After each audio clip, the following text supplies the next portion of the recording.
Sintonía de CB en las ondas, que es una sintonía muy especial porque la cantan y la tocan los propios científicos y científicas. Así que adelante.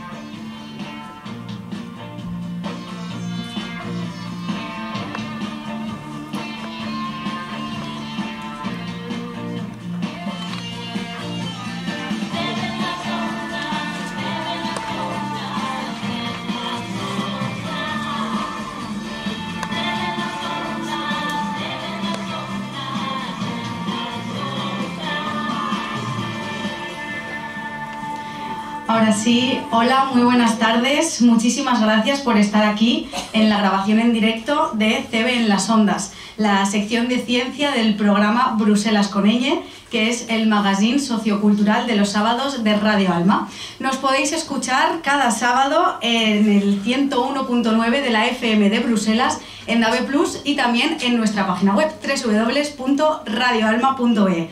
Además, a partir del lunes estamos en podcast en nuestros canales oficiales Spotify, iVoox y iTunes. Aprovechamos también para invitarles a que nos sigan en Instagram o en Facebook en @Bruselas con N, porque no hay ñ, pero bueno, nos van a encontrar.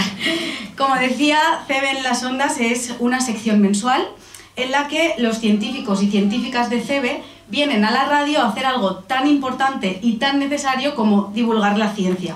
Así que quiero agradecer a la gente que forma parte de CB por venir cada mes y en especial a Elena Ramis, que viene muy frecuentemente a explicarnos un montón de temas súper interesantes y que se ha sumado a organizar por segundo año consecutivo este evento tan especial. Quiero agradecer también a todo mi equipo, al equipo de Bruselas con ñ, Adriana Aparicio, Chomín Lasa, eskerrik asko, también al coordinador de la radio, David Martínez, por estar ahí a los mandos, y a nuestra compañera Laia Boloch, que ha diseñado un cartel que va a ir apareciendo, ¿vale? El cartel con el que hemos anunciado el evento, lo ha diseñado ella.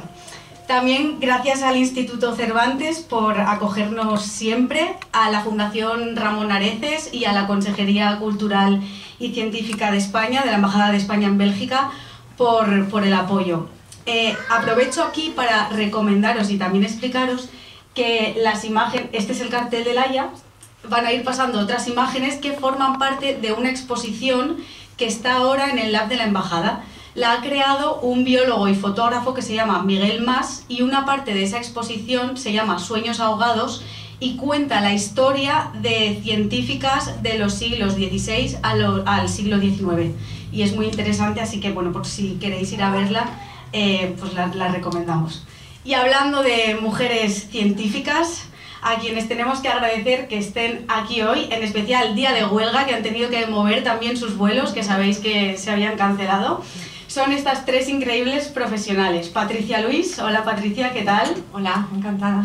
Margarita del Val, hola Margarita. Hola, ¿qué tal? Y Rocío Gómez, ¿qué tal? Hola a todos. Muchísimas gracias de nuevo por estar aquí hoy.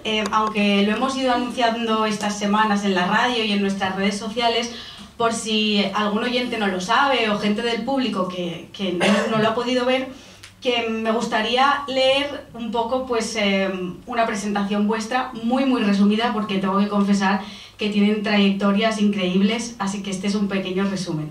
Comienzo contigo, Patricia. Bueno, te la voy a leer, no te preocupes. Patricia Luis es profesora en la Universidad de Louvain-la-Neuve, en la División de Ingeniería de Materiales y Procesos.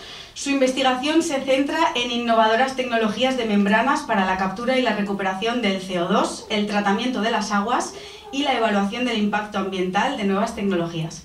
Tiene más de 170 publicaciones científicas y 8.000 citas. Además es redactora jefe de prestigiosas revistas y forma parte de varios consejos editoriales. También es la autora del libro Modelización fundamental de los sistemas de membranas, una referencia clave en el sector. Un aplauso.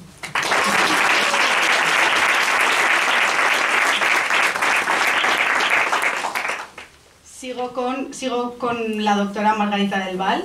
Es investigadora del CSIC en el Centro de Biología Molecular Severo Ochoa. Su trabajo se centra en el estudio de la respuesta inmunitaria y la memoria inmunológica, aspectos clave en el desarrollo de las vacunas. Trabajó en el desarrollo de la primera vacuna basada en un solo epítopo para el linfocitos T, identificando la inmunidad celular como un factor protector frente a infecciones. Además, ha investigado los mecanismos de eliminación de células infectadas y la potenciación de la memoria inmunitaria. Ha trabajado en prestigiosos centros de investigación en España, Alemania, Estados Unidos y Canadá, liderando proyectos clave en inmunología y salud pública. Representó a España en la Agencia Europea del Medicamento y coordina la plataforma de investigación en salud global del CSIC. Además, tuvo un papel fundamental en la respuesta a la pandemia del coronavirus y probablemente muchas personas de aquí la hayáis visto en la tele durante la pandemia. Hola, muchas gracias, un aplauso.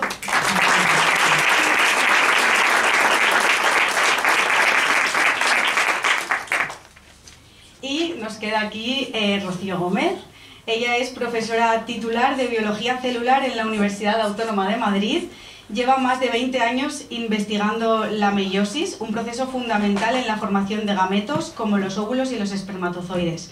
Su grupo estudia este fenómeno para comprender mejor la fertilidad y la transmisión de enfermedades genéticas, además de explorar su importancia desde una perspectiva evolutiva. Desde hace casi 6 años es directora del Departamento de Biología de la UAM, donde trabaja para impulsar la investigación y apoyar a las nuevas generaciones de científicos. De hecho, Elena me ha dicho antes que ella está aquí hoy gracias a ella, porque fue su profesora y coordina este programa. Así que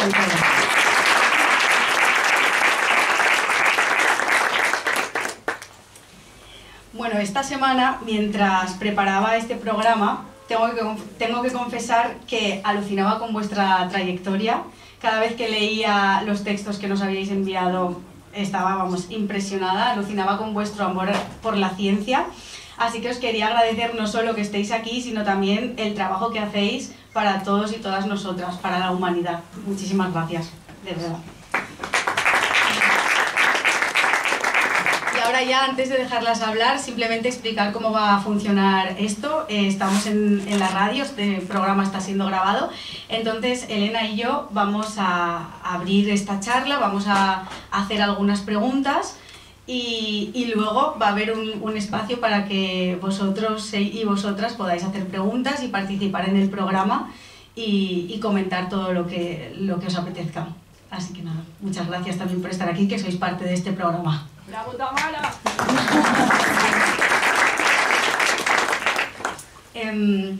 Bueno, pues me gustaría empezar con una pregunta que yo considero que es muy bonita y muy interesante, y es ¿en qué momento decidisteis que la ciencia era lo vuestro? ¿Cómo os disteis cuenta de que queríais ser científicas? Empiezo yo, que seguro que se me ocurrió antes que a vosotras. Bueno, pues nada, muchas gracias por organizar esto, muchas gracias por contar con nosotros y muchas gracias a todos vosotros por estar aquí. Yo, la verdad es que tardé en saber que yo quería ser científica. A mí lo que me gustaba sobre todo era aprender mucho, entender las cosas, aprender, muy curiosa, preguntar todo tipo de cosas y disfrutar aprendiendo, ¿no? Entonces, poco a poco fui avanzando hacia que me gustaría ser científica. Pero eso no es algo que de repente uno diga, yo ya lo sé para toda mi vida, esta es mi iluminación, yo voy a seguir. Muchas veces tardas mucho en saber qué es lo que quieres ser, ¿no? Yo empecé a estudiar químicas y todavía no sabía si yo quería ser química, y de repente descubrí en primero de carrera un libro sobre la química de la vida, la bioquímica, y dije, esto es lo que quiero ser. Y ahí empecé, fui hacia bioquímica y ahí me dediqué. Muchos de mis profesores en aquel momento hacían investigación y entonces probablemente, tal y como ellos daban la clase, te llevaban hacia la investigación. Y entonces a mí me gustó mucho y yo tuve claro cuando acabé que sí que quería ser investigadora. Pero fue algo que poco a poco te vas dando tu cuenta de qué es lo que te gusta. Es un poco seguir un poco el instinto y no necesariamente desde el principio lo tienes clarísimo de yo tenía 2 años y ya supe que no, yo tenía bastante más. Bueno, continúo. Yo, en mi caso, yo creo que siempre he querido ser bióloga. En mi caso sí que tuve una vocación muy temprana porque aunque no sabía qué área de la biología me gustaba, pero me llamaba muchísimo la atención la vida. Entonces yo me hacía muchísimas preguntas de, pero ¿por qué pones una lenteja y de ahí te sale una raíz y un rabito y un tallo? ¿Y por qué me pongo morena cuando voy a la playa? ¿Y por qué me crece el pelo? ¿Y por qué si me rompo un hueso se me cura? O sea, ese tipo de cosas a mí siempre me habían llamado muchísimo la atención. Que ahora, claro, veo que realmente yo era bióloga celular o históloga desde el principio, ¿no? Porque realmente esas preguntas las responden los biólogos celulares o los histólogos, ¿no? Pero, bueno, pues me gustaban los animales, me gustaba la medicina y realmente, bueno, podía haber estudiado cualquier otra cosa, pero dije, no, yo lo tengo clarísimo, yo quiero ser bióloga. Y bueno, pues empecé a estudiar biología y cuanto más estudiaba, más aprendía. Que en eso coincido con Margarita, la curiosidad es lo que caracteriza a todos los científicos, da igual de la disciplina que sean, es la curiosidad por aprender, por buscar la explicación a las cosas, y cuanto más sabes, a mí lo que me apasiona de la biología, pero que probablemente sea para todas las disciplinas igual, es la cantidad de preguntas para las que aún no tenemos respuesta. Entonces, hay un montón de preguntas inexplicadas y un montón de preguntas inexplicables, porque con la metodología que tenemos ahora mismo en investigación hay cosas que aún no podemos explicar. Y entonces a mí eso me parece que es un mundo. Y pensar en mi campo concreto, que es la biología celular, pensar en la célula, yo siempre me lo imaginaba como un pequeño mundo, ¿no? Un pequeño universo, y efectivamente es así. Entras dentro de la célula y yo me imaginaba hacer un zoom, te miraba y hacer un zoom cada vez más profundo, más profundo, más profundo, más profundo, y yo no soy bioquímica y tampoco soy física. Si fuera física llegaría mucho más allá, ¿no? A ver los átomos de las moléculas, pero yo me quedaba en lo que era una célula y entonces profundizar en eso es lo que me sigue apasionando cada día. Bueno, ¿qué puedo decir yo? Que sea un poco original, pues... mucho, porque encima es en un ámbito muy masculinizado el tuyo. Ya, eso sí, pero cuando eres pequeña no lo sabes. Ya. Pero bueno, cuando... A mí un poco el factor común es también la curiosidad, entender todo, el saber, pero ¿por qué esto? ¿Por qué lo otro? Me encantaba la naturaleza, me encantaban las matemáticas, igual es un poco la diferencia. Los cálculos, no sé, todo lo relacionado a matemáticas me encantaba, pero también me encantaba la química, me encantaba la bioquímica, la biología. Entonces yo cuando acabé ya la selectividad y todo esto estaba hecha un lío y decía, ¿qué voy a hacer ahora si me encanta todo, pero de ciencias? Y al final elegí ingeniería porque necesitaba las matemáticas. Entonces yo si iba a biología, si iba a medicina, si iba algo demasiado hacia lo bio, me separaba de lo que me encantaba muchísimo y al final dije, vale, ingeniería química, digamos que es un poco así. Y luego al final conseguí, pero ya fue muchísimo después, bueno, ya empecé a investigar, a tener mi grupo, a introducir la bioquímica en la ingeniería química. Entonces también trabajo con enzimas, también intento, yo qué sé, procesos catalíticos, biocatalíticos. Entonces intento hacer lo que también me gusta dentro de la ingeniería. Decía Elena al principio que vosotras sois grandes referencias en el sector, tenéis una gran trayectoria, lideráis grupos. ¿En algún momento cuando empezasteis la carrera os imaginasteis que podríais llegar hasta donde habéis llegado? No por vuestras capacidades, sino por la sociedad, por cómo estaba el sector, por la desigualdad. Yo creo que no miraba tan lejos, si no a lo mejor me habría asustado más, ¿no? Miraba a corto plazo y veía lo que me apetecía ser, lo que veía que se podía ser alrededor, y ponía mi esfuerzo y mi empeño en lograrlo y en disfrutarlo.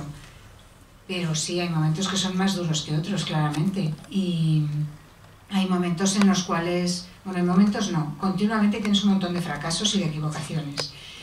Continuamente pues hay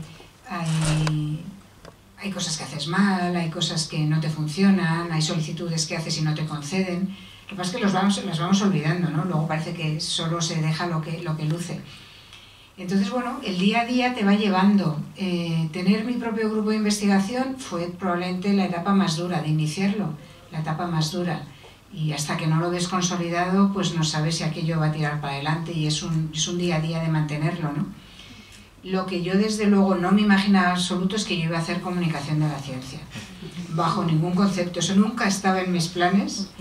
y la pandemia me llevó a ello, pero yo no era la que lo pensaba hacer en absoluto, o sea que la vida te lleva por donde te lleva, como dicen, si te da limones haz limonada y disfrútalo. Y eso es importante, porque hay veces que uno se hace una idea de a dónde quiere llegar y a lo mejor no es lo óptimo, o sea que casi hay que aceptar lo que viene y sacar el máximo provecho. Yo sí que pensé que podría ser jefa de mi propio grupo de investigación, pero si no lo hubiese sido, probablemente habría encontrado algún otro camino. Nunca pensé en ser docente, pero ahora veo que me gusta mucho dar clase, por ejemplo. Hay campos.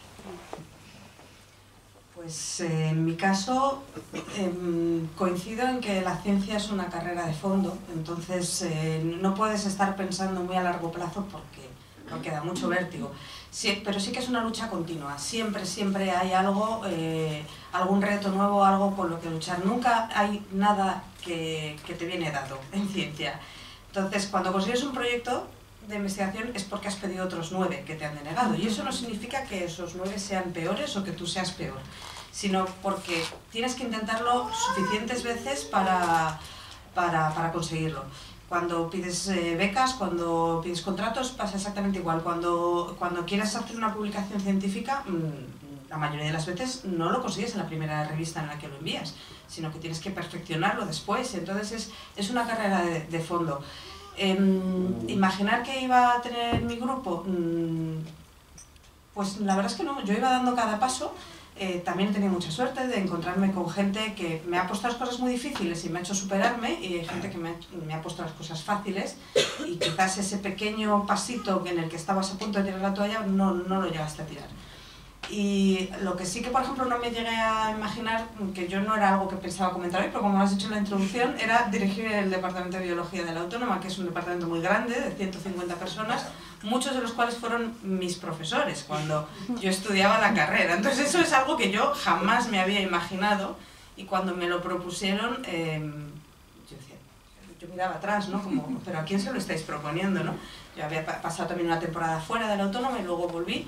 Entonces eso aunque me daba mucho miedo, opté por decir, ¿qué puedo hacer aquí para mejorar las cosas? ¿Qué puedo hacer o qué me gustaría cambiar de cosas que no me gustaban cuando yo era estudiante o cuando estaba haciendo la tesis? Y fue un gran reto que sigo peleando cada día con mucha ilusión. No perder la ilusión y saber que es una carrera de fondo, y no desalentarse cuando las cosas no salen, que es la mayoría de las veces. Bueno, y en mi caso un poco lo mismo, sí que es una carrera de fondo y es paso a paso, y encima con muchísimo vértigo, porque acabas la carrera, empiezas el doctorado, ¿qué pasa después del doctorado? No hay nada fijo, te haces un postdoc, ¿qué pasa después de ese postdoc? Te haces otro, ¿dónde vas a acabar? ¿En qué país? Incluso es una carrera muy dura mentalmente. Luego ya si te estabilizas a familia ya hablaremos luego, pero ya las cosas se complican muchísimo, porque ya los viajes se complican muchísimo y al final... Pero yo creo que es el día a día, y vas consiguiendo cosas, tienes fracasos, pero bueno, yo no los llamo fracasos porque haces un proyecto, no te le dan, ¡buah!, le reciclas y ¿sabes? Es una cuestión de reciclaje y de... Y además cuando te rechazan algo casi es mejor, porque te ayudan a decir, pues es verdad, esto que no había considerado lo voy a poner mejor. O sea, yo considero todo siempre un poco en plan positivo, y al final lo que vas consiguiendo lo tienes como todo junto y dices, ¡alá!, todo lo que he conseguido, pero lo vas haciendo día a día. Entonces, no sé cómo decirte, pero al final si algo te sale bien, te sientes tan bien, ¿sabes? Que yo creo que todo compensa, y además cuando tienes un equipo, que yo tampoco... ya lo había pensado el tener un equipo, pero ves a la gente motivada trabajando en lo que a ti también te motiva, y eso hace como una familia, ¿no? De gente que sigue tus consejos y dices, ¿sabes? Esta persona está haciendo lo que yo digo porque piensa que, no sé, que, ¿sabes? Es como que te hace sentir, no sé, muy bien. Entonces todo eso compensa los duros momentos, que hay un millón, pero yo creo que es como un poco en todos los trabajos, no hay nada perfecto, y al final es un poco sobrevivir, pero también sobrevives en lo que te gusta, y eso es lo que a mí me motiva personalmente. Me gusta mucho escuchar que todas disfrutáis mucho de vuestra carrera y de de la carrera profesional, y yo quería preguntaros espero que haya habido más de uno, pero ¿cuál ha sido el momento más gratificante de momento y qué lo hizo tan especial? Profesional. Porque personal, tener a mis hijos. Profesional probablemente sería que estás sola en el laboratorio y de repente descubres algo que nadie sabe.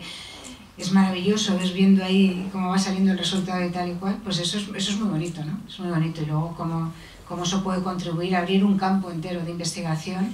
Lo has mencionado, no sabía que lo había puesto en el currículum. La vacuna con solo un trocito chiquitín de un virus que protege frente a un virus muy grande abre un campo totalmente distinto porque fue una rama nueva de la inmunología que funcionaba contra los virus, ¿no? Entonces aquello fue muy bonito.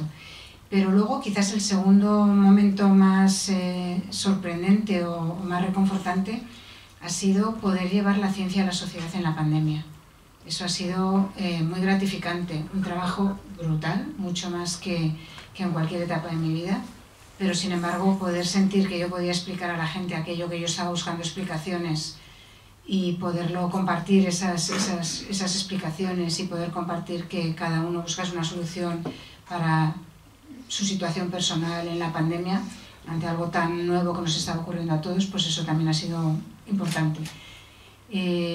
Para todo hace falta hacerlo junto con otras personas en colaboración. Entonces en la pandemia no solo he tenido mi grupo de investigación, que ha sido muy importante, sino que he coordinado la plataforma de salud global, que lo has comentado, Tamara, al iniciar, que somos 150 grupos de investigación. Entonces, tener a todos los investigadores detrás, poderles consultar, poder contrastar con ellos lo que está ocurriendo, analizar la situación, eso ha sido muy gratificante por la interacción con científicos de otros campos, por la interacción tan generosa con tanta gente que ha habido y por poder ser útil.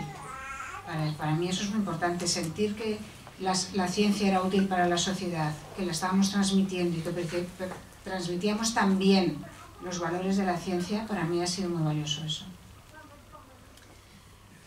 Pues en mi caso, aunque yo esté aquí como científica, realmente yo tengo la enorme suerte de que mi trabajo me permite desarrollar mis dos mayores vocaciones, que son la ciencia y la docencia.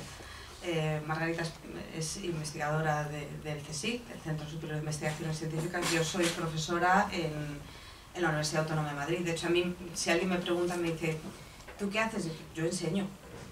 Yo enseño. También soy científica, pero yo enseño. Entonces, sí, desde el punto de vista de la ciencia, estar en el microscopio y de repente ver una proteína, o en concreto en la formación de espermatozoides, que no es en lo que yo trabajo, y de verla por primera vez y saber que es la primera persona en el mundo que lo está viendo, eso es alucinante. Y dices, bueno, a ver ahora cómo lo cuento y cómo lo explico bien para que la gente lo entienda. Y para que la comunidad científica se lo crea. Lo mismo que estoy viendo yo aquí. Entonces eso es alucinante. Pero luego, para mí, yo tengo lo considero un auténtico privilegio, que tengo esa satisfacción prácticamente día a día, que es en mi lado docente. Doy clase todos los días a estudiantes que son o de primero, de grado en biología, o estudiantes que son de tercero, de cuarto o de máster.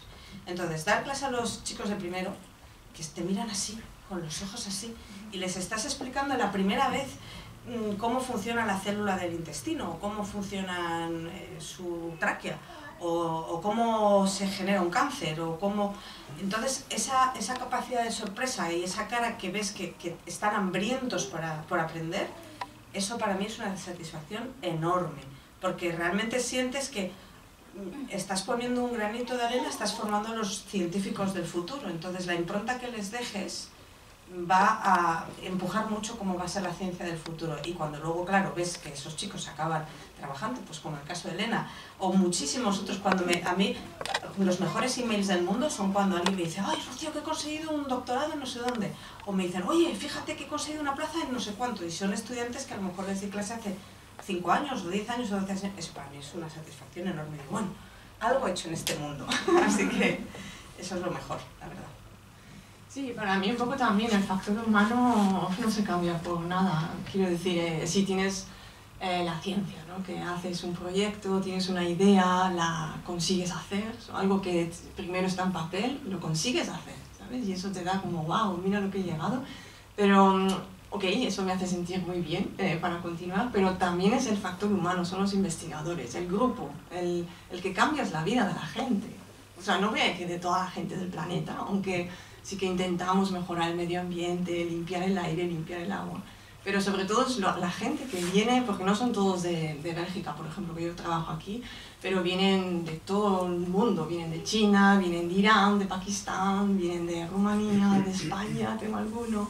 Entonces, esa gente que viene sobre todo de fuera, les cambia la vida, ¿sabes? Sobre todo los que vienen de países menos, no desarrollados, porque a mí eso no me gusta mucho lo de menos desarrollados, pero con menos posibilidades económicas, les ayudas un montón luego en su país cuando vuelven a desarrollar su carrera. Entonces a mí, o sea, no es decir ellos acaban y se acabó, no, es que tengo una red de, ¿sabes?, de doctorandos que han terminado, que nos vemos, hacemos reuniones, ya, que me siento muy bien cuando veo toda la parte humana que he conseguido ayudar y eso me gratifica un montón. Uno de los temas que queríamos preguntaros y queríamos tratar en este coloquio es el tema que ya anunciabais, el de la conciliación. Porque cuando preparábamos este programa, también muchos compañeros y compañeras de CB me decían: pregúntales por la conciliación, pregúntales por la conciliación. De hecho, leía esta semana en la plataforma 11defebrero.org, que se encarga de hacer actividades y concienciación sobre el Día de la Mujer y la Niña en la Ciencia, que decían que muchas mujeres habían sentido que habían perdido credibilidad frente a sus compañeros masculinos una vez habían sido madres en su trabajo como científicas. Entonces, nos gustaría pues hablar del impacto de tener hijos en la carrera de una mujer científica. Y quiero comenzar contigo, Rocío, porque tienes 5 hijos. ¿Cómo se hace la conciliación? Bueno, gracias por empezar por mí. Tengo 5 hijos, tengo 5 soles y los he tenido en etapas diferentes. Tuve mi primer hijo antes de estudiar la carrera, entonces aprendí lo que era ser, obligarse a ser eficaz, porque si solo puedes estudiar cuando el niño está durmiendo, pues mejor que tardes 4 horas a que tardes 8 por la noche, ¿no? Después tuve otros 2 durante el doctorado. Luego mi cuarta hija lo tuve a los 10 días de defender la tesis, o sea, defendí la tesis con un barrigón así. Y luego el último lo he tenido en la etapa de postdoc. Entonces, claro, los retos a los que me he encontrado han sido diferentes en cada uno de esos momentos.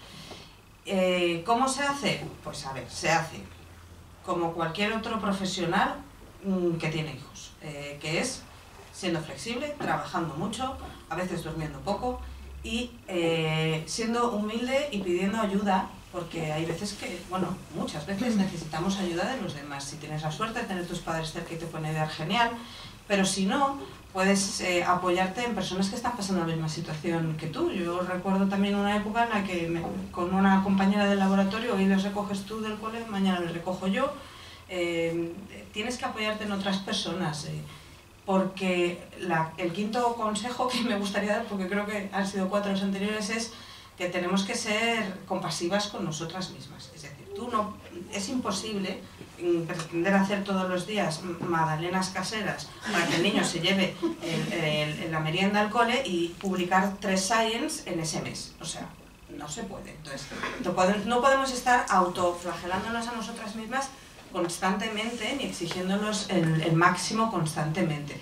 Habrá momentos en los que la balanza estás invirtiendo más en tu parte profesional y otras veces donde tu familia te necesita más y no pasa nada y hay que ser flexible y compaginarlo y sobre todo pues tener apoyos y fundamentalmente un compañero de viaje con el que puedas hablar y puedas decir, bueno, te toca a ti o mañana me toca a mí. Y bueno, yo en concreto también agradezco mucho a mi madre, que me ha ayudado mucho cuando mis hijos eran pequeños y he tenido esa enorme suerte que sé que no todo el mundo tiene. Mi madre vivía cerca, ahora por ejemplo vive en otra ciudad, entonces si hubiera tenido los hijos ahora no podía haber tenido su apoyo.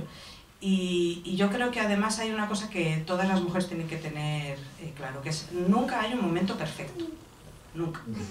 Si es porque estás estudiando, es porque estás estudiando. Si estás porque es tu primer trabajo, es que tengo que cumplir. Si es porque estás en un momento crítico del trabajo, también. Si es porque resulta que es mi primer postdoc, también. Eso en el campo de la ciencia, pero en cualquier otro igual. Nunca hay un momento perfecto. Lo que tenemos que aprender es a moldarnos y a flexibilizarnos a la situación que tengamos en cada momento y con mucho esfuerzo, con mucho trabajo, pero con mucha ilusión, porque si disfrutas de tu trabajo, disfrutas de tu familia, intentas disfrutar de las cosas buenas de la vida, porque malas también haya porrón, pues se lleva de otra manera. Pues yo coincido con bastantes de las cosas que has dicho, lo de ser flexible, lo de contar con una pareja que te ayude, no que te ayude, sino que se comparta todo, ayudar no, compartir todo, corresponsabilizarse es fundamental y sí, desde luego darse cuenta de que hay épocas en las cuales tienes que priorizar unas cosas y otras. Yo cuando tuve a mis 2 hijos, nosotras dos solo tenemos 2 hijos, ¿verdad? Cuando tuve a mis 2 hijos ralenticé la carrera investigadora, claramente, pero antes había trabajado un montón y con mucha dedicación y muy contenta y muy a gusto, y no esperaba que ahora lo pagaría de vuelta durante la pandemia también, ¿no? Que he trabajado pues como el triple de lo que puede hacer uno humanamente. Y sin embargo yo sí que pensé que tendría que esperar a la etapa perfecta y los tuve tarde. No sé si elegí bien o no, hasta que yo no tuve mi grupo de investigación rodando y establecido y proyectos concedidos de vuelta en España, no me lancé a tener a los hijos. No sé si he hecho bien o no, los he disfrutado muchísimo en cualquier caso, así que encantada. Y bueno, en mi caso yo tengo 2 niñas, Lucía y Clara, de 9 y 7 años. Es que lo tengo que decir porque van a escuchar. Pues quiero. Y entonces, bueno, no sé cómo decirlo, a mí me dio todo igual, básicamente. Yo estoy muy feliz con mis niñas y sí que hay que priorizar, obviamente, y yo prioricé mis hijas. Entonces yo decidí pues dedicarme a ellas porque yo quería tener niñas, o sea, hijos para hacer cosas con ellos, jugar con ellos, irlos a buscar al colegio, desayunar con ellas, y yo qué sé, participar en su vida. Yo no quería niñeras, bueno, es un poco masoca y lo tengo que decir porque es muchísimo y tampoco teníamos mucha ayuda mi marido y yo, pero eso hizo que parase de viajar, que congelase un poco, digamos, el invertirme más en mi trabajo. Fue una decisión personal, pero yo lo quise hacer y lo sigo haciendo, porque yo quiero disfrutar mis hijas, ¿sabes? Esa es un poco la decisión. Obviamente mi marido es fantástico, quiero decir, te quiero. Y me ayuda, no, ahora él está con las niñas haciendo la cena, la cama y todo, porque estoy aquí y mañana lo hago yo, quiero decir, somos 50-50. Pero sí que es verdad que a nivel de trabajo la presión aumenta muchísimo porque no todo el mundo entiende que tener hijos es responsabilidad. Entonces sí que tuve que, sobre todo cuando eran bebés, luchar muchísimo para decir, deja de cuestionarme, ¿sabes? Yo hago mi trabajo y lo hago bien, deja de cuestionarme porque no estoy en mi oficina 35 horas al día. Y exagero, pero es que hay gente que de verdad que le cuesta mucho.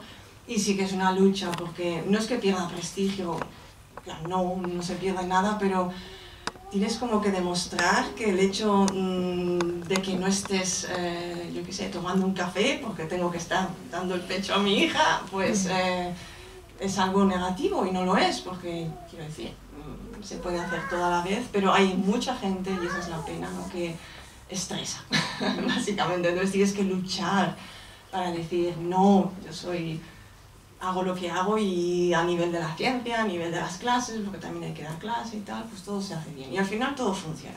Entonces incluso si tenéis que poneros un poquito, ¿sabes? Como poner a la gente en su sitio, pues a veces hay que hacerlo y se les pone y ya está. Y se sigue para adelante. Me parece muy buena actitud y muy correcta. Bueno, yo quería hacer una... Así que también haciendo amigos, ¿eh? Eso está genial. Esos amigos hay que tenerlos siempre. Hay que saber hacer amigos, ¿no? Pero bueno, yo quería hablar un poco de esta parte, ¿no? De la parte de conciliación, maternidad. Y bueno, creo que una cosa concreta que creo que habéis dicho las tres es que los hijos son una prioridad cuando los tienes.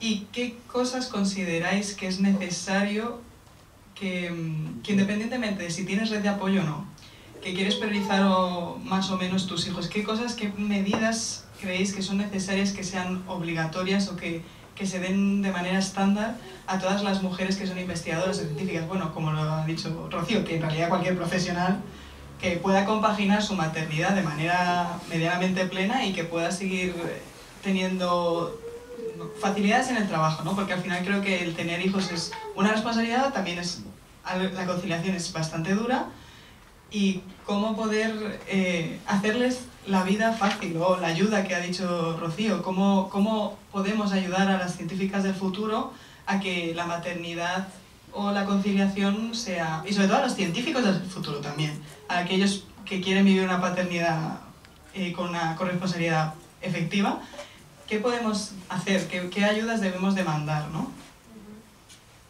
Pues nosotros, bueno, pues a ver, yo creo que como en todas las profesiones, pero la ciencia tiene una cosa que quizás no tienen todas las otras profesiones, que es que nunca dejas de darle vueltas al coco. Entonces, si tú tienes un proyecto en marcha, un experimento en marcha, o tienes una pregunta sin respuesta, eso no se acaba cuando cierras el ordenador y te vas a casa.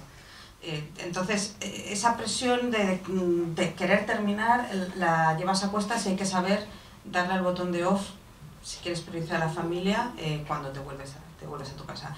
Pero respuestas concretas a lo que dices, para el caso de las científicas y los científicos.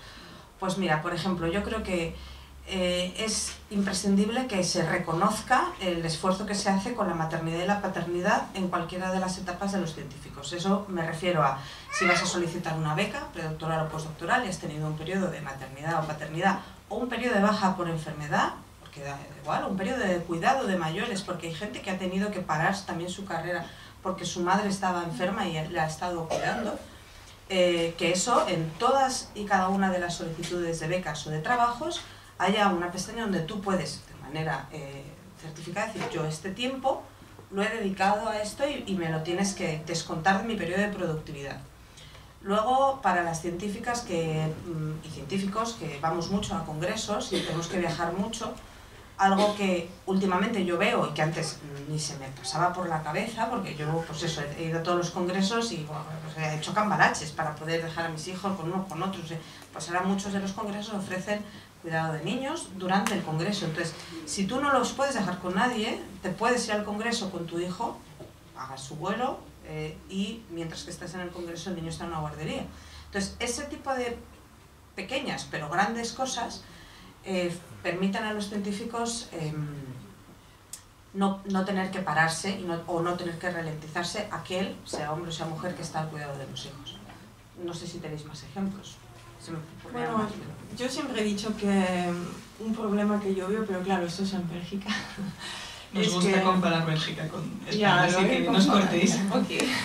Porque yo cuando tuve a mis hijas, entonces claro, yo estuve en 2 periodos también. Primero yo ya tenía mi plaza, pero no fija cuando tuve a la primera, y entonces ya me quitaron el sueldo porque tenían que reajustar no sé qué de la seguridad social, no sé qué cuento, y al final me pagaron el 70 y algo %, y luego me obligaron a estar de baja de maternidad, ya no me acuerdo cuántas semanas, 14 o así, pero a mi marido no le obligaron a estar 14 semanas, entonces y el sueldo le mantuvieron al 100%, pues claro, está así. Entonces mi marido obviamente, él quería estar con la niña y hizo todo lo posible, porque claro, los trabajos son flexibles, entonces al final en el mundo académico tú te apañas, ¿no?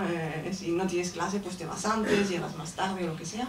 Pero lo que me sintió verdaderamente mal es que me obligaran a mí y no a mi marido, porque es como decir, ¿por qué me obligas a mí a estar con el bebé? No es el dinero solo, es el concepto. ¿Por qué yo estoy obligada y mi marido no está obligado? Entonces, si al principio, cuando tienes el bebé, los dos tienen que estar de baja durante 14 semanas obligados, o no obligados, pero los dos a lo mismo, yo creo que eso mejoraría el punto inicial de la carrera. Porque al final, yo creo que la mujer es la que se va a quedar en casa. Si los dos pueden elegir quién se va, tú o yo, ya por la cuestión biológica, el bebé va a estar siempre, ¿no? Si das el pecho, por ejemplo, pues va a estar más pegado a la mujer. Entonces, si hay un convenio de la pareja, al final la mujer se va a quedar. Eso de seguro. Incluso la mujer va a decir, a ver, no, vete tú, ya me quedo yo con el bebé. Entonces yo creo que la obligación parental debería estar ahí a nivel de legislación. Es mi opinión de decir, al menos al principio los dos estamos igual. Y luego ya veremos lo que pasa. Sí, yo es una de las cosas que voy a decir. Para mí es fundamental que las bajas maternales y paternales sean ambas iguales. porque eso va a ayudar a que no se discrimine a la mujer cuando se va a contratar a una mujer joven, que no se discrimine en contra de ella por si acaso se queda embarazada y me deja colgado. El hombre lo puede hacer también. O sea que yo creo que eso hay que asumirlo pues como algo natural que está y que deben de ser iguales. Porque además les estás dando a los padres la oportunidad de que disfruten de sus hijos también. De que ellos se sientan responsables y que no sea siempre la mujer la que le diga te he dicho que esto lo hagas así, ¿no? Porque tengo más experiencia de 2 semanas más que tú, pero bueno, yo creo que eso es muy importante. Y en la misma dirección yo creo que es importante que haya guarderías en los centros de trabajo, especialmente en los centros de trabajo con mucho personal masculino. Es decir, que los padres también sean los que lleven al niño a la guardería, lo tengan en su centro de trabajo y de esa manera pues puedan disfrutarlo y puedan ocuparse de los niños. Creo que es importante. Y luego tenía una tercera... cosas que pueden ayudar, pues yo creo que esas 2 son las fundamentales que pensaba. Si luego me acuerdo... A mí me gustaría añadir, porque claro, nos has puesto el ejemplo de Bélgica, pero España funciona diferente. Yo con mis primeros hijos, mi marido tenía 3 días de baja y yo tenía 16 semanas, que podías ampliar a 20 si estabas en periodo de lactancia. Entonces, fijaos la diferencia, 3 días frente a 20 semanas, que para mí era estupendo, porque yo estaba cuidando a mis bebés amorosamente y estaba feliz. De hecho, yo quería más semanas de baja, a sabiendas que eso iba a ralentizar mi carrera en ese momento. Pero no había otra opción. Después, con mis 2 últimos hijos, mi marido tenía 2 semanas y yo seguía teniendo las 20. Sin embargo, ahora, y lo veo también desde que dirijo este departamento, que veo a padres jóvenes que al principio yo no me tenía que pensar en eso, porque hablamos de la ciencia o hablamos de la docencia, ¿no? De cualquier otro trabajo.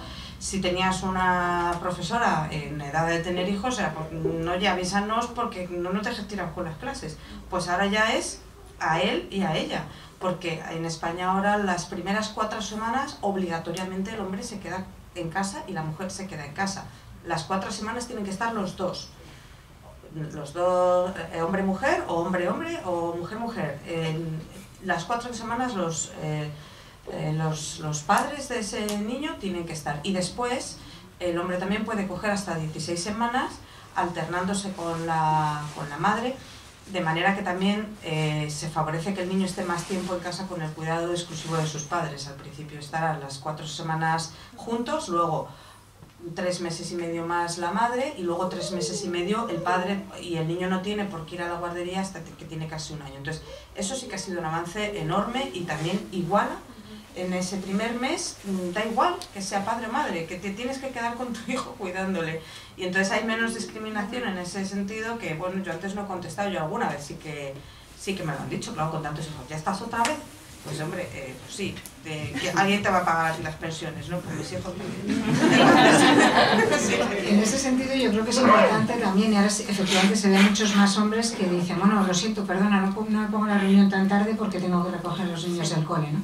Entonces es importante, yo lo que veo a mi alrededor en ciencia, eso está ya muy asumido, está muy bien, pero no en todas las profesiones es así. Entonces yo creo que es muy importante que todos aquellos padres que sean más rompedores, que se vean a tomar la baja paternal, que hablen de sus niños, que lleguen por la mañana con los ojos hechos por videojuegos, que tenía fiebre esta noche, que les apoyemos, es decir, que les apoyemos y que veamos que bueno, están haciendo un esfuerzo extra también, porque eso es muy importante. Es súper importante, y yo percibo la diferencia también en el sector público o el sector privado. Al menos en España, cuando eres un trabajador público, como podemos ser nosotros, esos derechos no tienes por qué estar justificándote continuamente, y el hombre no tiene por qué justificarse, la mujer tampoco, aunque alguien te pueda mirar mal, pues dices, pues me puedes decir lo que quieras. Sin embargo, en la empresa privada sí que lo percibo, y lo he visto, por ejemplo, con el padre de mis hijos, ¿no? Con mi marido, que, bueno, pues decía, de hecho, cuando tenía 2 semanas de baja, no se las cogía. Decía, no, es que yo no me puedo ir 2 semanas, porque es que digo, yo, como no te vas a poder ir 2 semanas si son a las que tienes derecho. Y ahora él me dice, pues oye, a mí cuando me vienen los chicos más jóvenes, porque ahora él lleva un grupo grande, y cuando me vienen hombres que han tenido hijos, yo digo, oye, te coges tus semanas porque tienes que estar en tu casa. Entonces es una labor de concienciación. Yo a mis hijos, vamos, los tengo fritos. O sea, a mis hijos y a mis hijas. Porque tenemos que llegar a un punto en el que eso lo tengan absolutamente asumido y que no lo cuestionen. Porque a día de hoy se sigue cuestionando. pero llegaremos al punto en el que ojalá no se cuestione, como se ha dejado de cuestionar otras cosas que antes también podían llegar a ser tabús o motivos de discrepancia.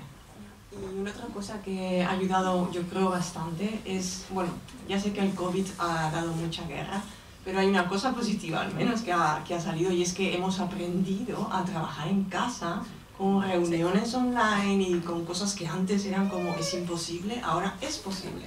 Es posible de ir a buscar a los niños, a las niñas al colegio y después tener una reunión online en casa o con gente de fuera que no tiene que desplazarse, entonces puedes viajar muchísimo menos y seguir haciendo lo mismo que hacías. Y eso quizás sea la parte buena del COVID, que yo creo que ayuda muchísimo a las mujeres indirectamente hoy en día, y eso también pues, ayuda, ¿no? Todo un poquito ayuda. Pues muchísimas gracias, se nos ha acabado ya el tiempo de esta entrevista, ahora vienen los verdaderos periodistas, el público, pero sí que quería cerrar, tenía una pregunta para haceros para cerrar, pero como no da tiempo, sí que quería cerrar con una cosa que hemos hablado antes de que llegara la gente, y es que cuando os estábamos diciendo un poco los temas que íbamos a tratar, tú, Margarita, has dicho, bueno, en general os lleváis 20 años, vosotras dos con Margarita, y habíais hecho referencia a que como el recorrido en la carrera científica, las dificultades que han enfrentado las mujeres científicas, tú has dicho algo así, Margarita, como, bueno, yo sí que tuve que picar mucha piedra, pero me alegro de que vosotras no tanta, y entonces Rocío ha dicho, y creo que mis alumnos y alumnas todavía, que mis alumnas menos. Sí, hay cosas probablemente con las que se tuvo que enfrentar Margarita, que nosotras no, y otras con las que nosotras, pues yo sí que he visto algunas cosas, como por ejemplo cuando estaba haciendo el doctorado y tenía una beca de doctorado del Ministerio, una FPU, que quizás muchos conocéis, y yo tuve mis hijos, dos de mis hijos durante el doctorado. Al primer hijo que tuve en el doctorado, yo dije, pero ¿no me vais a extender la beca? Porque voy a estar 4 meses de baja. Bueno, me miraron como si estuviera loca.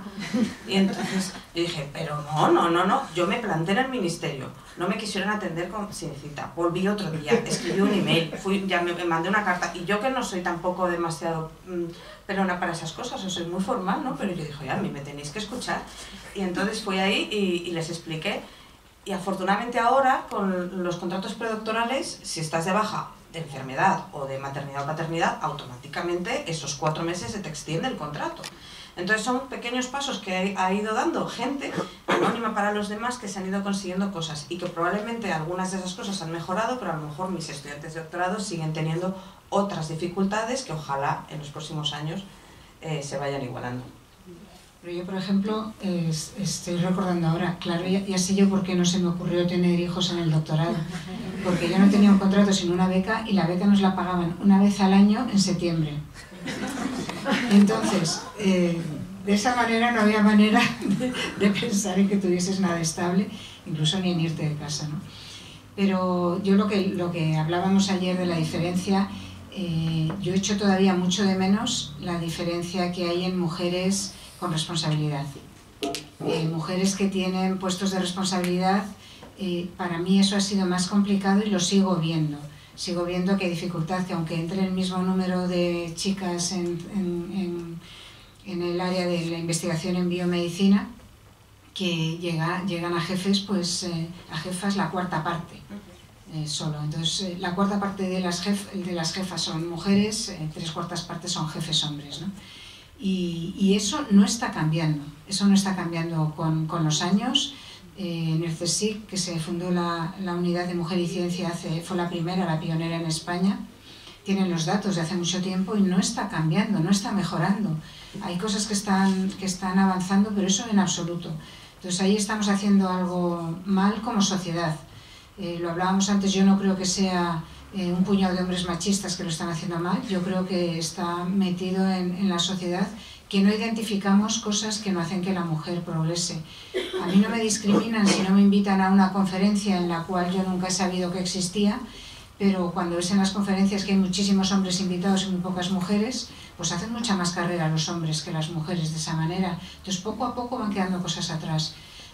Los premios nacionales de investigación, por ejemplo, por primera vez se ha pedido que las candidaturas que promuevan las instituciones sean un hombre y una mujer por lo menos, que sean paritarias, que no se pueda presentar solo un hombre. ¿Qué ocurre? Que este año han explotado el número de mujeres que han sido premiadas.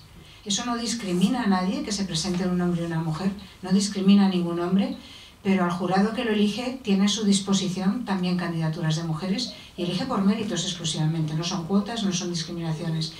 Entonces ese tipo de cosas hay que hacerlas porque si no, poco a poco, sutilmente se va quedando atrás la carrera de las mujeres y no llegan a ser las punteras, las coordinadoras, las jefas de departamento, y eso poco a poco te va minando tu autoestima y va haciendo una sociedad más injusta y menos diversa. O sea, ya no es la justicia de tener a las mujeres dirigiendo o con cargos de responsabilidad, sino que es que esa sociedad es mucho más poco diversa. Y yo creo que como sociedad nos merecemos que estemos todos ahí. ¿Puedo añadir una cosa más?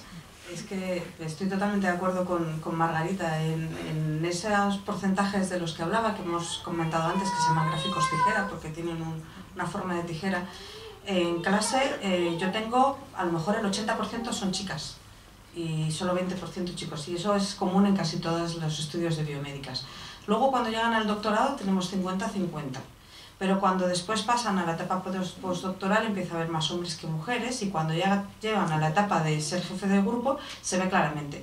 Y esta mañana, algo que yo no había hecho nunca, esta mañana al hilo de este debate he dicho, me voy a hacer los números.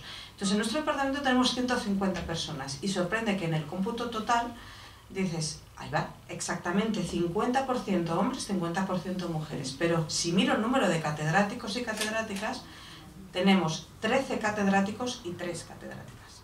Entonces, creo que algo que sí que va a cambiar a futuro, y que yo tengo esperanza en eso, soy muy positiva, es precisamente lo que he comentado antes de en cualquier beca o en cualquier proceso de selección de un trabajo, y eso es algo que se ha conseguido este año por primera vez en las universidades españolas, es que cuando solicitas una plaza en una universidad, indicas claramente los periodos de baja que has tenido de cualquier tipo, porque lo que se va a medir es la productividad. Y claro, no es lo mismo una mujer que a lo mejor ha tenido 2 hijos y ha estado 8 meses de baja durante un periodo de 3 años que un hombre que no había estado ni un solo mes de baja en esos mismos 3 años. Es imposible medir la productividad igual. Y a futuro, ahora que los hombres tienen la misma baja que las mujeres en España, pasará exactamente igual. Entonces, es una medida correctora sin necesidad de introducir unas cuotas, que lo que te está diciendo es, vamos a tener un criterio que valore eso y que empiece a corregir, y que ya no te hayan pedido lo mismo a ti, que has tenido 4 hijos, que al que no ha tenido ninguno, con exactamente el mismo respeto, pero oye, pues es que no has podido dedicárselo de la misma manera. Y entonces vuelvo a la meritocracia, una meritocracia justa. No es en peso bruto, sino una meritocracia justa y con un criterio correctivo de lo que estás presentando.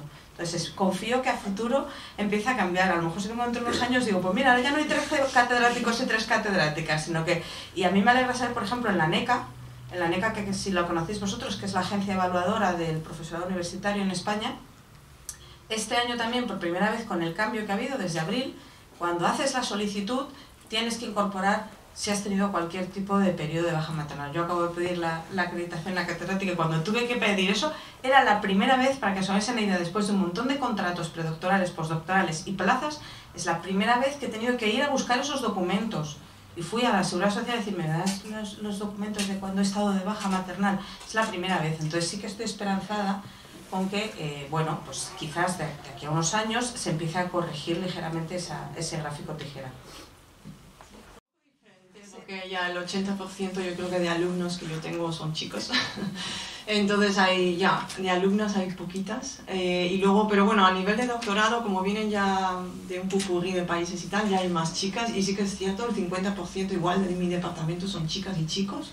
Pero luego al final es verdad que el número de catedráticas o de profesoras disminuye muchísimo. Yo creo que somos igual un 5% de mujeres que damos clase en ingeniería, entonces es increíble. No es que no haya chicas ingenieras, es simplemente que no llegan ahí o no llegamos ahí, ¿no? Entonces yo me pregunto el porqué de esa tijera, porque claro, empieza también en ingeniería muy pronto, ¿eh? Hay muchísimos chicos, menos chicas, pero yo también creo que es porque hay muchísima competición, o sea, hay muchísimo esfuerzo que tienes que hacer, y yo creo que antes de empezar ya paras.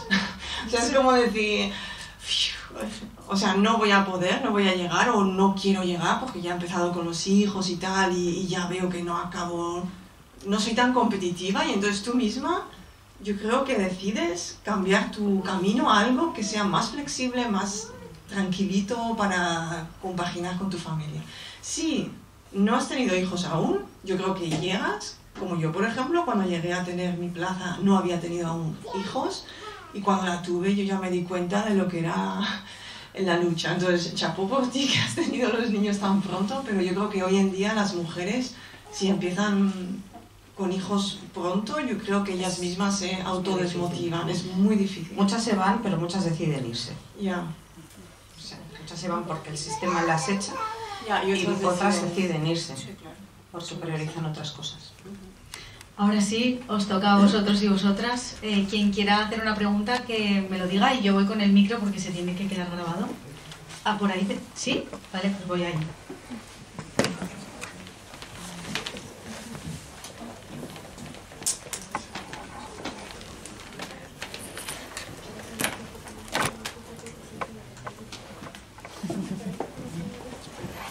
Yo quería preguntar que como cuando eras Margarita, cuando eras pequeña, como habías aprendido, querías ser científica cuando estabas en lo del coronavirus, entonces, ¿qué querías ser cuando eras pequeña? Yo quería aprender mucho. Cuando era pequeña me gustaba aprender. Preguntaba mucho. Mis padres son químicos, para mí era fácil que me gustase la química, me gustaba mucho, me gustaba también mucho las matemáticas. Yo no hice ingeniería porque la física todavía no la entiendo. O sea que ahí, esa fue mi gran barrera.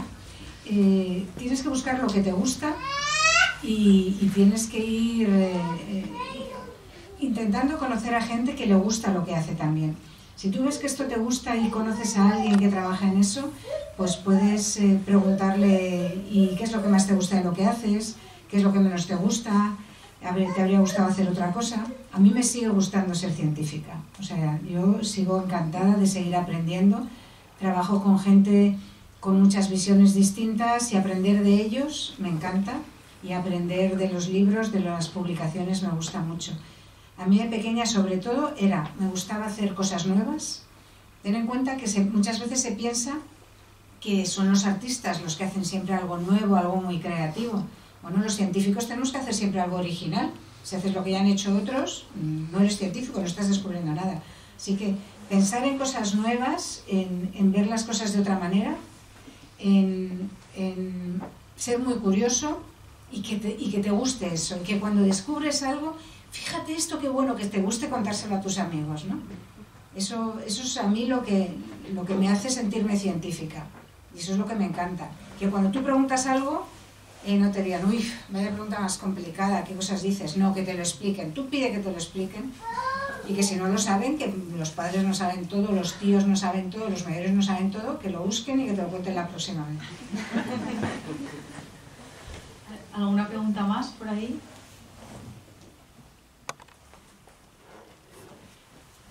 Bueno, yo primero quería haceros un comentario respecto a lo que estabais hablando de la falta de mujeres en cargos altos y tal, y quería comentar que yo creo que uno de los factores que interviene mucho en esto es la falta de referentes, y entonces que es un poco la pescadilla que se muerde la cola, ¿no? Porque tú no ves ninguna mujer, o muy pocas, que lleguen a ese tipo de puestos, y entonces es difícil verte reflejada y decir, claro, ¿cómo voy a llegar yo ahí, no? ¿Cómo voy a ser esa persona si conozco una y esa persona es brillante y a lo mejor yo, ¿cómo es posible que llegue de esa manera? Entonces quería daros las gracias a las tres por venir, porque creo que sois ejemplos muy buenos y que es importante hacer esta labor también.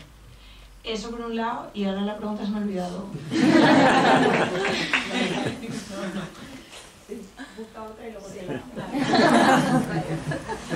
¿Alguien quiere hacer una pregunta mientras Irene se lo piensa? ¿Cuál era vuestra asignatura favorita cuando erais pequeñas? La mía, matemáticas e historia. Yo lo tengo clarísimo. ¿Se escucha? Yo lo tengo claro. Yo biología. De hecho, química no me gustaba. Física menos y matemáticas no, o sea, a mí es lo vivo, siempre me ha gustado la biología, siempre, siempre. Y el arte, me gustaba mucho y sigo siendo bastante artística, me gusta la pintura, me gusta la cerámica, pero la biología. A mí mi súper favorita era la pintura, tengo que decir, por eso me encanta pintar en mis ratos libres. Y la segunda favorita yo creo que ya matemáticas y luego también biología, las dos que me apasionan. Pero la primera seguro era pintar y manualidades y todo eso.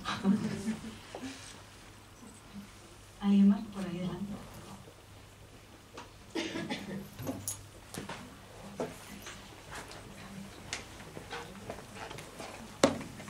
Bueno, muchísimas gracias a las tres por vuestras palabras, la verdad es que y por vuestra gran labor durante el COVID, porque creo que ayudaste a calmar muchos ánimos y a romper algunas fake news, o al menos lo espero.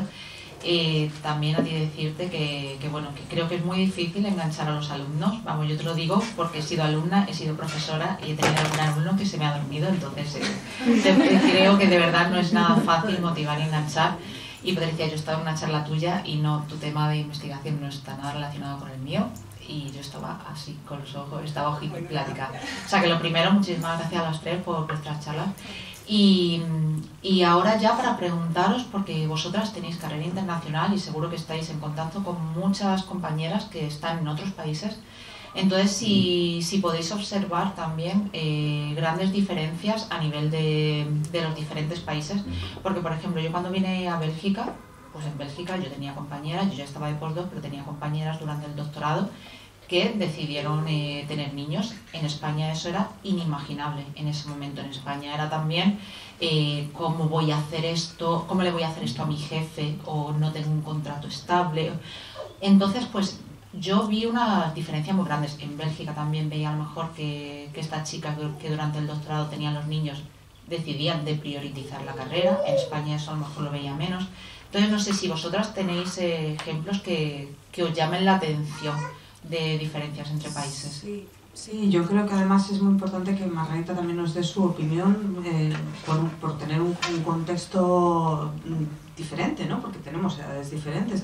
Yo en mi caso trabajo en España, en Inglaterra y colaboraciones en Alemania, que es un país que visito bastante. Cuando hice el postdoc en Inglaterra percibí que iban mucho más avanzados que nosotros en España en la conciliación. Me preguntaron cuando me fui de postdoc por primera vez, que me fui con todos mis niños a cuestas, ¿podemos poner la reunión a las 4? Porque es que por la mañana no pueden. Y yo decía, ¿estás pidiendo permiso para poner una reunión a las 4? Entonces, como diciendo, entonces sí que vi que iban más avanzados. En Alemania, y ahora nos dirá Margarita, porque quizás depende de la ciudad y del centro o la universidad donde estés, me encontraba con chicas que hacían el doctorado y tenían hijos y yo decía, ¡ay, como las mías! O sea, yo me sentí, dije, madre mía, o sea, por primera vez lo veo porque en España sí existen y cada vez más casos, afortunadamente, porque al fin y al cabo hacer un doctorado es tu primer trabajo. Sigues estudiando, pero es tu primer trabajo. ¿Por qué no vas a tener tus hijos en tus primeros 5 años de carrera profesional? Pero bueno, pues lo que sí que he percibido son diferentes estereotipos y diferentes sesgos en los países con los que pues, colaboro, voy a congresos. Antes he contado una anécdota divertida. Ahora en los perfiles de LinkedIn o de cualquier cosa hay una foto enseguida, ¿no? En ResearchGate o en el ORCID o lo que sea. Antes no era habitual, ¿no? Y hablo de hace a lo mejor 10 años, 8 años, no era habitual que existiera la foto. Bueno, pues había gente que quizás conocía mis publicaciones y claro, yo me llamo Rocío, el nombre acaba en ¿no? Entonces cuando yo iba a un congreso decían, ¿Doctor Gómez? Y digo, sí, Doctor Gómez. Doctor Gómez, no. Y digo, sí, Doctor Gómez soy yo. O Doctora Gómez, ¿no? Entonces, Doctor Gómez. Y entonces me decían, no puede ser. Como, tenías que ser un hombre. Y digo, pues no soy un hombre. Entonces, me confundían mucho y la gente se sorprendía mucho. También veo que hay muchas diferencias con países asiáticos. A lo mejor en mi campo de investigación hay muchos japoneses, chinos, algunos indios, muchos rusos. Y son países que funcionan diferente y que tienen, creo que, más estereotipos que los que tenemos en Europa, y en Europa pues depende del país. definitivamente. Yo también tengo un popurrí, yo tengo un grupo muy internacional de diferentes países, igual hay, yo qué sé, como 7 o 8 nacionalidades diferentes, entonces el contraste cultural es enorme y yo me he encontrado con muchos casos de, por ejemplo, un postdoc o un doctorando que no me puede dar la mano, o así como con la toca. Obviamente porque soy una mujer y las mujeres no se tocan, o yo qué sé, cosas así que ves tú que... Pero bueno, nos adaptamos bien, son culturas diferentes y las mujeres en ciertos países están muy discriminadas.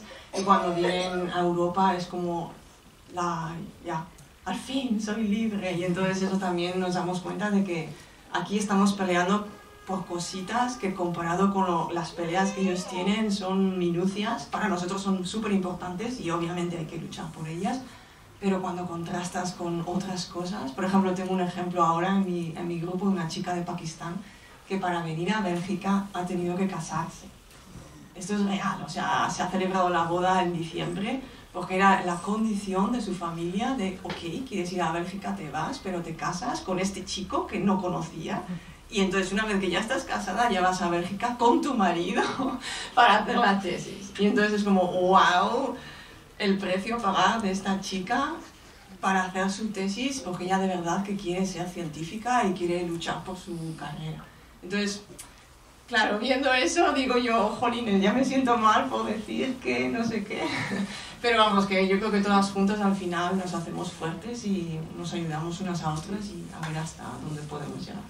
Pero vamos, sí, yo estoy de acuerdo que hay muchísimas diferencias culturales, de seguro, y hay que seguir para adelante en todos los frentes, pequeños o grandes. Yo lo que noté en Alemania muy fuerte es la falta de referentes. Tú has hablado antes de los referentes. Yo salí de una España antes de entrar en la Unión Europea, que estábamos en ciencia muy atrás y sin embargo yo veía mujeres que eran jefas de grupos de investigación. Llegué a Alemania a hacer el postdoctoral y no había mujeres que eran jefas de grupos de investigación. La única que había, y está en una ciudad pequeña, en Tübingen, que es mitad son universitarios e investigadores, una densidad altísima, la única que yo veía era una mujer que unos pocos años después le dieron el premio Nobel. O sea, tenía un nivelazo brutal. Entonces, esa ausencia de referentes a mí me indicó muy claramente que si yo quería hacer mi carrera científica como mujer, mejor me volvía a mi España precaria. Y así efectivamente fue como yo lo logré. Porque de hecho, de todas mis compañeras y compañeros de postdoctoral, todos los que se quedaron en Alemania, todos los que son jefes de grupo son todos hombres. La única mujer de aquella época soy yo, y no fue porque me quedase en Alemania, sino porque me fui a España, claramente. ¿Cómo es ahora la situación? La situación a lo mejor ha mejorado, pero esa tremenda disparidad que hay entre una baja maternal generosísima para las mujeres en Alemania hace que se enlacen unos niños con otros y eso aunque tú quieras seguir, si es tu elección, fantástico, tú lo decías, pues es una elección, me dedico a mis hijos, pero eso te saca de cualquier carrera profesional. Y además hay una cierta presión de la sociedad para que te dediques a tus hijos, tú que tienes esa opción y el hombre no la tiene. Entonces, eso es lo que tenemos, yo creo, que equilibrar para que podamos contar con todos. Muchas gracias.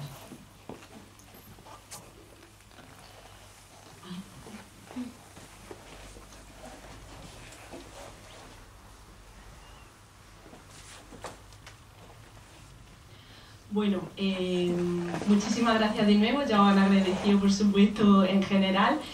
Yo os quería decir que me parece súper generosa todo lo que habéis compartido y vuestro testimonio hablando de la maternidad, ¿no? Porque es verdad que en muchos casos, a mí por ejemplo, yo no tengo hijos de momento, pero me han faltado muchas veces referentes de, precisamente como vosotras, ¿no? De mujeres que han podido proliferar en sus carreras y que a la vez han podido tener hijos, porque parece que muchas veces se escuchan los discursos de madres que tienen que renunciar a sus carreras o que tienen que renunciar al éxito profesional o a poder seguir avanzando si quieren poder llevar a cabo esta maternidad, ¿no? Y que se nos pone a veces a las mujeres en esa tesitura de o una cosa u otra. Entonces para mí, pues haberos podido conocer hoy y que hayáis compartido esto, la verdad es que ha sido bastante alentador y me llena también de esperanza y de motivación.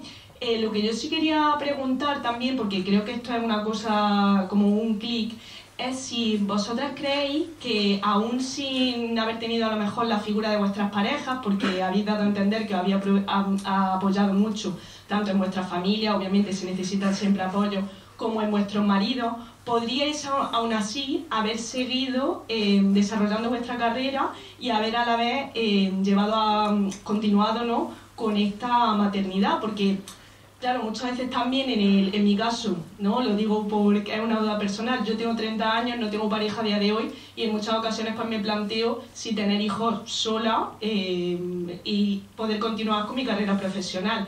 Y es algo que la verdad me genera bastante incógnita porque no sé si sería posible en realidad una verdadera conciliación en ese sentido. Entonces, pues me encantaría preguntaros vuestro punto de vista. Muchas gracias. A mí me apetece contestar. Porque, bueno, yo a mi marido le adoro, pero la verdad es que presente no ha estado. Tengo que decirlo. Porque es inglés, trabajando en una multinacional en España, y entonces ha viajado muchísimo siempre. Por lo tanto, yo he estado muy sola cuando mis hijos eran pequeños. Ahora que quizás él tiene un puesto en el que se puede permitir cierta flexibilidad, y venga, hoy les llevo el fútbol, pues, pero, o sea, él no se tenía que plantear que había que recogerles del cole, que había que preparar la cena, que había que ir a la compra, que había que tal. No se lo he hecho en cara porque realmente vivía en un mundo muy competitivo, en una profesión muy competitiva, y porque quizás se había criado de una manera que yo he procurado cambiarla con nuestros hijos. Y yo le he dicho, tú no te preocupes que nuestros hijos no van a ser como tú, como te han enseñado a ti. Y de aquí igual no significa que quiera menos, pero él ahora se ha dado cuenta. De hecho, él ahora me dice, jo, es que estuve hablando el otro día pues, con un amigo que quizás tiene 10 años menos que yo y dice, es que me veo reflejado, y yo le he pegado un collejón, le he dicho, oye, espabila porque esto no es así, aunque yo lo he hecho. Entonces, habría sido mucho más difícil sin él, pero tampoco ha estado tan presente. Lo que habría sido imposible es sin algún otro apoyo, pues como mis padres, que cuando han podido me han ayudado, o mi hermana, o mis hermanas, o quizás sí, porque yo creo que tenemos una capacidad de adaptación enorme. Tanto las mujeres como los hombres, pero permitidme que diga que la verdad es que las mujeres tenemos una capacidad de adaptación impresionante. Entonces, que tienes que dormir menos, duerme menos esta vez, que tienes que entregar este paper, lo entregas, que tienes que tal, lo haces, que ahora estás cansado y no sé qué, o que tienes... Bueno, te vas adaptando y lo vas haciendo. Entonces, quizás por que yo trabajo en fertilidad, yo te digo que si tú quieres tener hijos, tenlos, tampoco te demores demasiado, porque al final te vas a ir adaptando y vas a ir superando los retos a cada paso. Si uno se plantea y de repente dice, bueno, quiero llegar hasta allí, y dices, tengo que saltar 7 sillas, 40 mesas y hacer la pirueta 7 veces, a lo mejor no te atreves, pero dices, bueno, yo voy de aquí a aquí, y de aquí a aquí, y de aquí a aquí, y de aquí a aquí, al final llegas. Ese es mi consejo. Ya, y quizás una cosita es que piensas que hay poca gente como nosotras, por ejemplo, pero es que hay muchísimas. Yo conozco a muchísimas mujeres en la empresa, en la industria, liderando grupos, en la universidad, en otros países, con hijos. Quiero decir, si no hablamos más es porque no tenemos tiempo. No nos dedicamos a decir, yo tengo 2 hijos. Porque no los decimos porque a veces hasta que nos da como cosilla, ¿no? Porque parece como que te estás justificando de alguna manera, que tú mismo tienes ese sesgo hacia nosotras mismas, ¿no? Pero hay que decirlo. El otro día tuvimos unas jornadas de orientación profesional para biólogas en Madrid. Había 200 estudiantes. Yo no saqué el tema y una chica lo preguntó, hizo la misma pregunta. Y entonces ahí dije, oye, pues a lo mejor este es el momento en el que hay que decirlo. Pues claro que se puede, y hay muchísimos ejemplos, y pues hay que ser luchador, y hay que ser flexible, y hay que pues, trabajar mucho y dormir poco a veces. Y también, bueno, si os gusta mucho dormir, igual no es lo mejor. Porque yo he estado 5 años o así, o 6, durmiendo 5 horas máximo. Sí, y esto no exagero, 5 horas máximo, bebiendo café a litros. O sea, no sé cómo estoy aquí. Pero vamos, yo quiero decir que si lo quieres hacer, que lo hagas lo antes posible, porque además los niños cansan. Quiero decir, si tienes... O sea, los niños cansan. Necesitas energía. Cuanto más joven eres, más energía tienes. Entonces yo ahora estoy a veces muerta porque los niños cansan. O sea, ánimo y... Y si puedes disponer de ayuda de tus padres, cuanto más tarde los tengas, más les cansarán a ellos.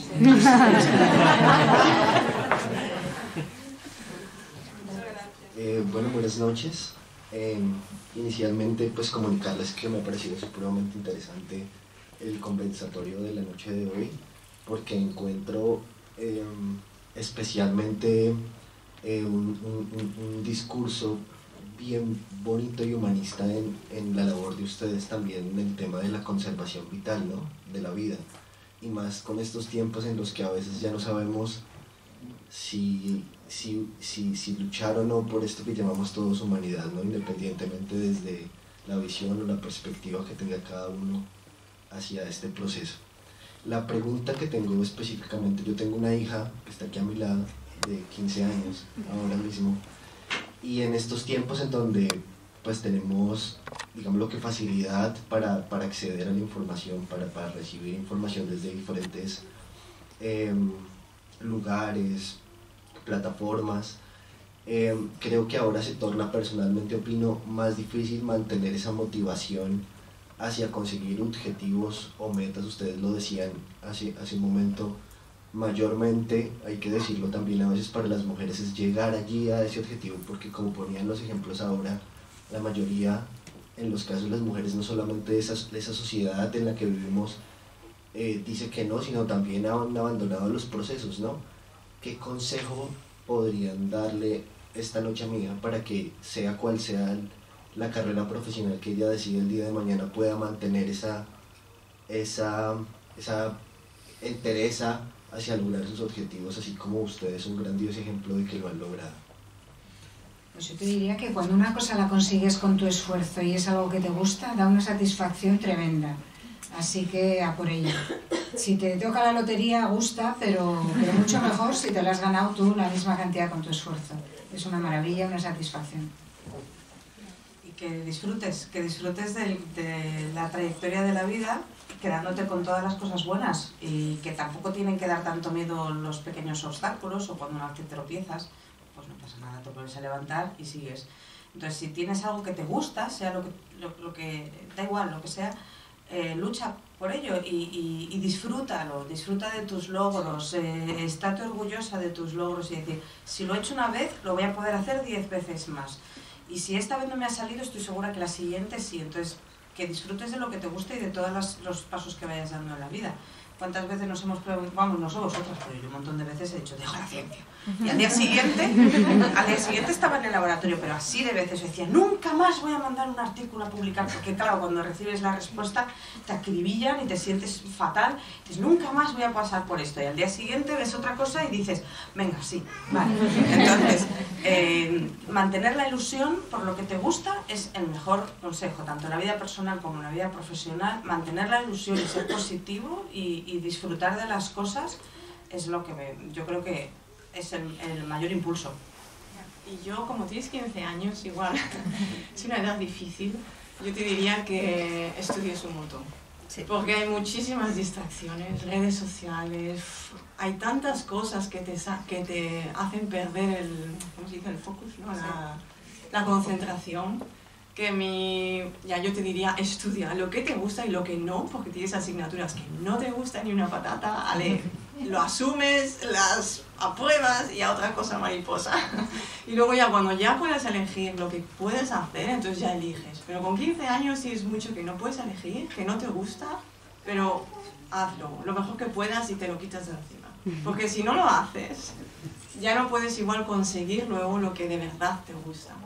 Entonces, estás en una edad difícil, 15 años, muchísimas distracciones sociales sobre todo. Intenta encontrar tu centro de, no sé, tu concentración y estudia lo máximo que puedas. Lo que yo diría a mis hijas, te lo digo a ti. Y luego también busca ayuda. Solos no somos nadie. Busca ayuda. Cuando algo no puedes, busca a alguien que te ayude a dar ese paso que te está costando más de lo normal. Y pregunta, pide consejos.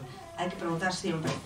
Nunca somos pesados cuando estamos preguntando. Preguntar a gente que ha pasado por cosas parecidas, o compañeras, o gente mayor. Yo me paso la vida preguntando a todo el mundo, que quizás es parte de nuestra curiosidad científica, sobre todo. Entonces, cuando tengas duda, pregunta. ¿Quieres saber cómo trabaja un biólogo? Escríbele. ¿Puedo ir a tu laboratorio a ver qué hacéis? Y vas un día, porque estoy segura que te van a decir que sí. Y si no es ese, será otra persona.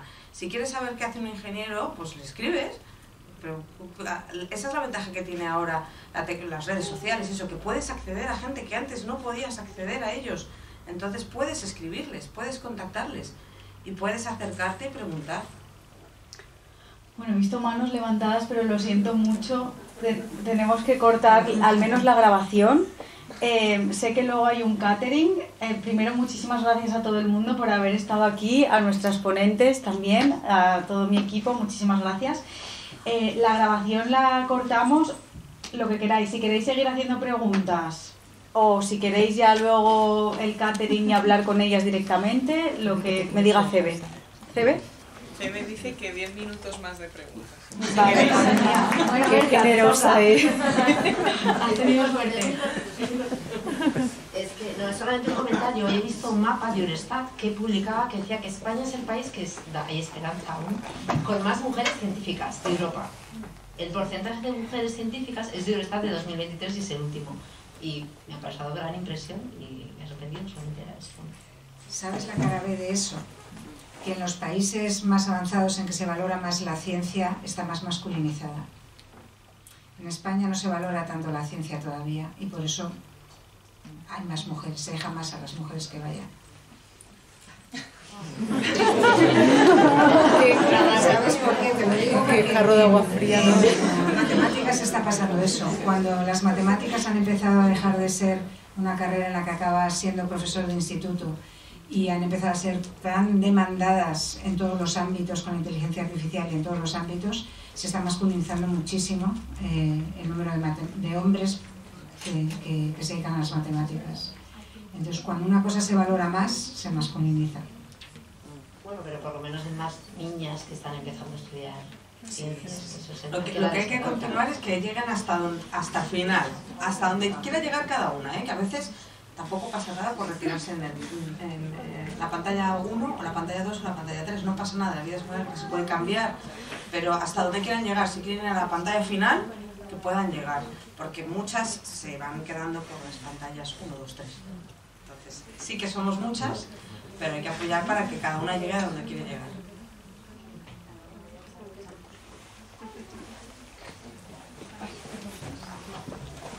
Bueno, muchas gracias.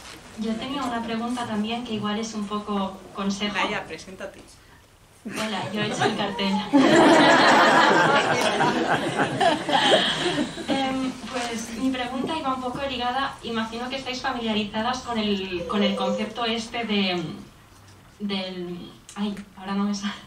Me he puesto nerviosa con el cartel y de repente... con el síndrome del impostor. Porque yo esto me encuentro muchas veces.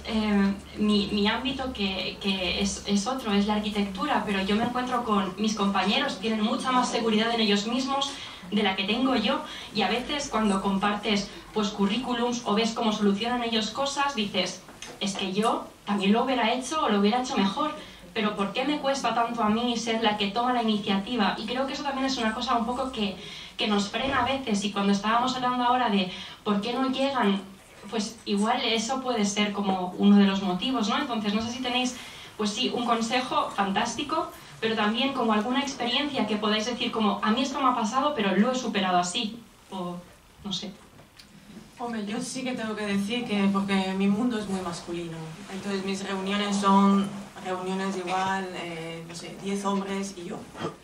Entonces, solamente en esa situación ya me quedo yo cohibida, porque es como, imagínate, y encima en otro idioma, que no es español, que yo, vale, hablo otros idiomas, pero no es mi lengua materna, entonces al final como que te cuesta más ahí.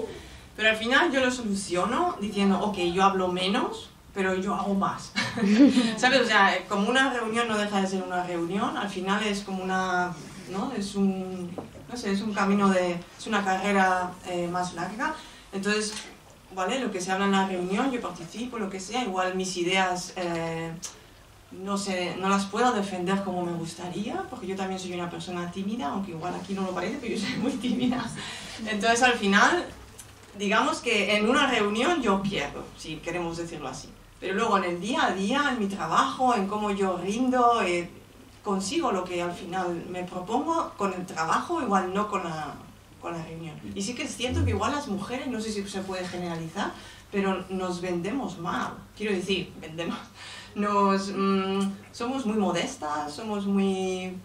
Yo qué sé, como que no damos tanto valor a lo que hacemos. Somos multitarea, hacemos 1000 cosas a la vez. O sea, es increíble lo que hacemos, pero no lo damos valor. Es como que...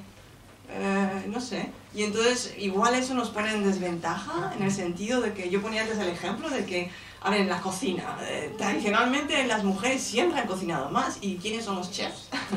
Pues hay igual más hombres chefs que mujeres. Entonces también puedes decir, ¿por qué? Pues igual es porque las mujeres es como que, yo qué sé, nos parece como el pan de cada día y lo damos menos valor. Pero bueno, ¿cómo solucionarlo? No lo sé, porque yo tampoco me he hecho flores a mí misma y no creo que lo haré nunca. Entonces tampoco quiero dar el consejo de hay que decir que somos maravillosas, pues no, somos como somos. Pero al final, no sé, supongo que el trabajo muestra lo que haces, simplemente. Como el póster que haces tú, pues igual un chico me empieza a hablar de no sé qué y al final eres tú la que le has hecho y es el mejor, por ejemplo. Pues supongo que sea así, no sé. Yo sí he sentido muchas veces el síndrome del impostor, continuamente. No sé si es por ser mujer, no lo creo que es por el afán de superación que puede tener cada uno, por cómo sea cada uno. Si tú te estás cuestionando a ti mismo porque dices, esto realmente es bueno, esto lo podría hacer mejor, entonces sientes que no lo estás haciendo bien o dudas de cómo lo van a percibir. Y en el mundo de la ciencia, que es tan competitivo, a mí sí me pasa, yo estoy haciendo algo y yo me pienso que es una birria y de repente vas a un congreso y viene la gente y dice, ¡oh, qué maravilla! Y dices, pues yo pensaba que está... Entonces, yo sí lo siento mucho, no sé si es no creo que sea por ser mujer, sino por la autocrítica y el afán de superación. ¿Cómo se consigue? Pues creo que conociéndose a uno mismo, sabiendo qué se te da bien, pero desde bien pequeño.